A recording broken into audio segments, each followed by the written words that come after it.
Guys, মন্দিরের প্রবেশদ্বারের পাশেই ডান দিকে আমরা রয়েছে একটা মহাদেবের মূর্তি।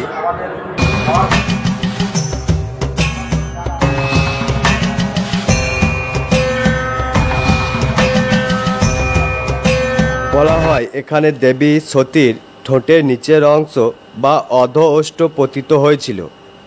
এখানে দেবীর নাম ফুল্লরা। এই মা ফুল্লরাকে প্রতিষ্ঠা করেন সাধক কৃষ্ণানন্দ গিরি। তো আছে সকাল বোধনের সময় রামচন্দ্রের জন্য হনুমান এই দিঘি থেকে 108টি নীলপদ্ম সংগ্রহ করে নিয়ে গিয়েছিলেন। এখানে বৈষ্ণবতন্ত্রের সাধক রঘুবর গোস্বামী দীর্ঘদিন মায়ের তপস্যা করেন। বলা হয় যে প্রকৃত তন্ত্র সাধনার প্রক্রিয়া না জেনে এই পঞ্চমন্দিরের আসনে অনেকে বসতে চেয়েছিলেন এবং তাতে কিন্তু তাদের ক্ষতিই হয়।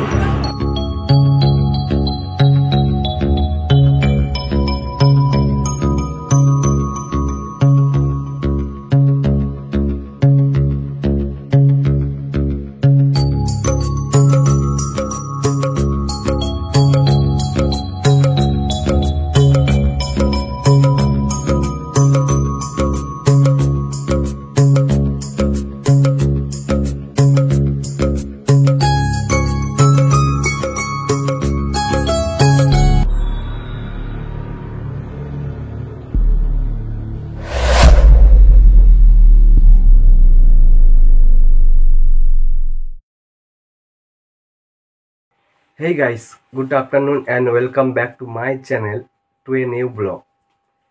তো গাইস, আজকে আমরা যাব ভারতবর্ষের 51 সতীপীঠের অন্যতম সতীপীঠ লাভপুরের ফুল্লরা মন্দির। তো এখন মাঘী পূর্ণিমা উপলক্ষে চলছে মেলা ও বিশেষ পুজোর আয়োজন। তো গাইস, ভিডিওটা স্কিপ না করে পুরোপুরি দেখো এবং আমার চ্যানেলে যারা নতুন আছো অবশ্যই চ্যানেলটা সাবস্ক্রাইব করে দিও। তো চলো যাওয়া যাক, যেতে যেতে দেখা। আমরা বেরিয়ে পড়লাম। তো চলুন আমরা যেতে যেতে এই সতীপীঠ নিয়ে ছোট্ট একটি তথ্য বা গল্প শুনে নিই। যদিও আমরা সকলেই কম বেশি জানি, তাও আরেকবার জেনে নিই যা কালিকা পুরাণে উল্লেখ আছে। পৌরাণিক কাহিনী অনুযায়ী সতীদেবী তার নিজ পিতা দক্ষরাজের যজ্ঞ সভায় পতিগুরু শিবের নিন্দা সহ্য না করতে পেরে ক্ষোভে দুঃখে তার দেহ ত্যাগ করেন। এরপর মহাদেব মহেশ্বর দক্ষরাজের যজ্ঞ পণ্ড করে সতীদেবীর দেহ কাঁধে নিয়ে প্রবল তাণ্ডব নৃত্য শুরু করেন। এরপর বিষ্ণু সৃষ্টি রক্ষা করার জন্য তার সুদর্শন চক্রের সাহায্যে দেবীর দেহকে 51টি খণ্ডে খণ্ডিত করেন। সেই 51টি খণ্ড মর্ত্যলোকে 51টি পবিত্র স্থানে পতিত হয়ে পাষাণে বা পাথরে পরিণত হয়। আর সতীর প্রতি অতীব আসক্ত হেতু রক্ষক ভৈরব রূপে দেবাদিদেব মহাদেব বিরাজমান। তন্ত্র চূড়ামণিতে 51 পীঠের মধ্যে বীরভূমের লাভপুরকে 49তম উপপীঠ হিসাবে বর্ণনা করা হয়েছে। গাইস, আমরা চলে এসেছি একদম মেলার যে গেটের সামনে দাঁড়িয়ে আছি। দেখতে পাচ্ছ আমার পিছনে, এটা হচ্ছে মেন গেট। তো এর পিছনে ডাঙাটাতে মেলা বসেছে। তো চলো যাওয়া যাক ভিতরে। প্রথমে আমরা মায়ের দর্শন করব এবং তারপরে মেলাটা ঘুরবো।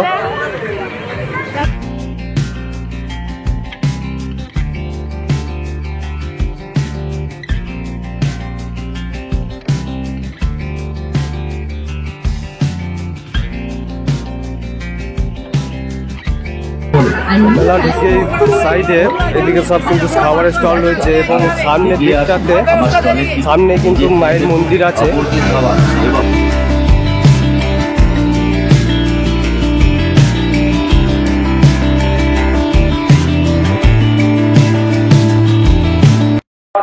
গাইস, মন্দিরের প্রবেশদ্বারের পাশেই ডান দিকে আমরা রয়েছে একটা মহাদেবের মূর্তি।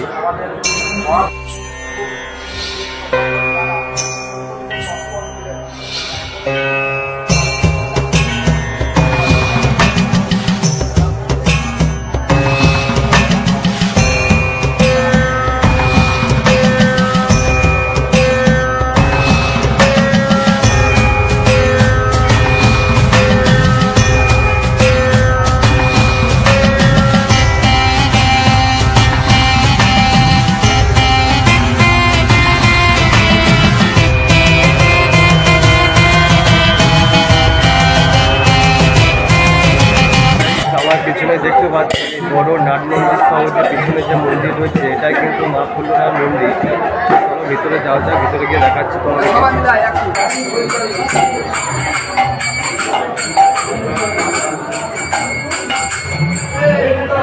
মন্দিরটাও কিন্তু খুব সুন্দরভাবে সাজানো হয়েছে এবং মন্দিরের ওপরে দুটি সিংহের মাঝে ধ্যানরত মহাদেবের মূর্তি রয়েছে।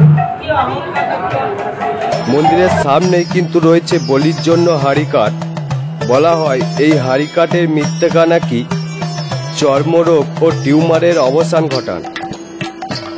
বলা হয় এখানে দেবী সতীর ঠোঁটের নিচের অংশ বা অধ ওষ্ঠ পতিত হয়েছিল।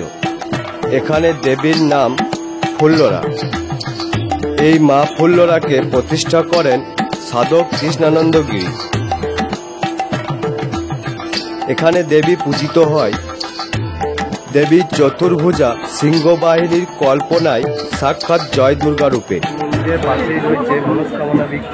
এখানে দেখতে পাচ্ছ এখানে ভক্তরা এসে তাদের মনস্কামনা করে এখানে ঢিল বেঁধে যায় এবং মনস্কামনা পূর্ণ হলে সেটা আবার এসে খুলে যায়। এবং মনস্কামনা বৃক্ষের পাশেই রয়েছে বিশেষ নিলয়।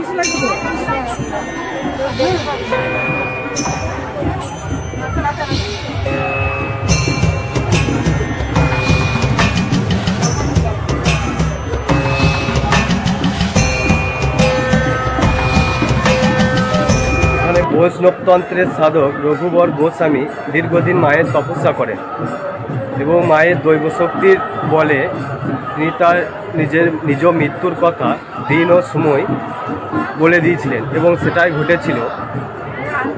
এই যে পাশেই দেখতে পাচ্ছ এটা হচ্ছে কিন্তু তারই সমাধিস্থল।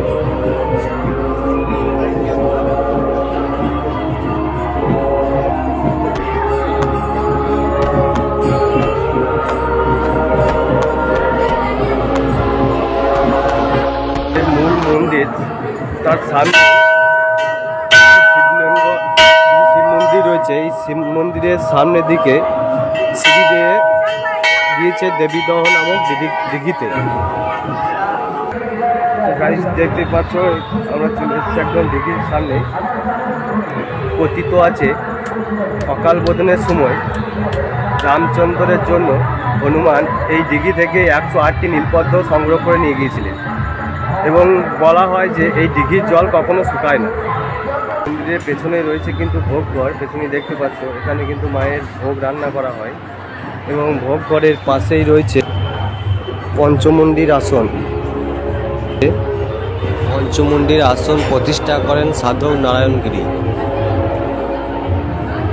বলা হয় যে প্রকৃত তন্ত্র সাধনার প্রক্রিয়া না জেনে এই পঞ্চমুণ্ডির আসনে অনেকে বসতে চেয়েছিলেন এবং তাতে কিন্তু তাদের ক্ষতিই হয়। মন্দিরের পেছনে দেখতে পাচ্ছ এই যে মন্ত্রটা রয়েছে এই মন্ত্রটা দিয়ে কিন্তু সাধক নারায়ণগিরি মায়ের পূজা করতেন।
हरेक माल 40 टाका स्टल 10 टाका स्टल।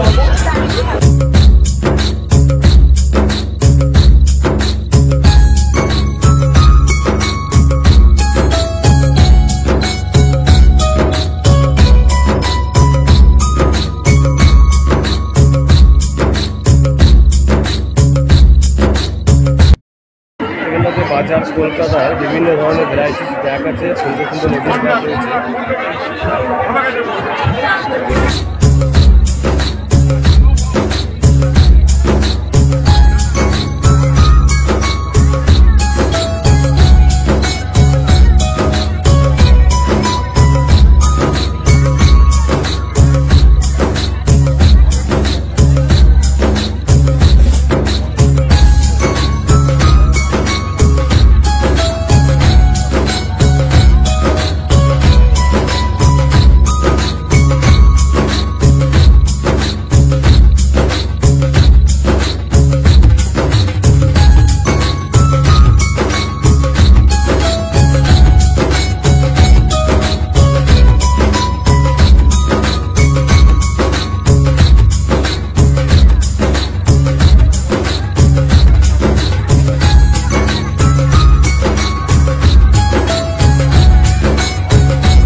তৃপ্তি বেলুন ফাটাচ্ছে।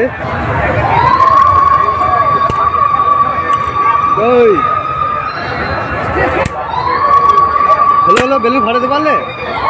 নিশানা না করে টিপে দিচ্ছ নাকি? নিশানা করে ফাটাও। হ্যাঁ বাহ বাহ।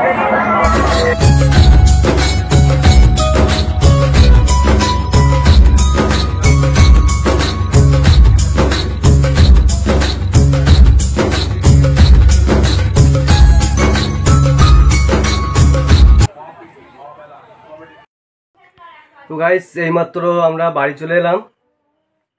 তো ভিডিওটা কেমন লেগেছে লাইক করো এবং কমেন্টের মাধ্যমে তোমাদের মতামত জানিও। বন্ধুদের সাথে ভিডিওটা শেয়ার করে দিও, বন্ধু থেকে দেখার সুযোগ করে দিও।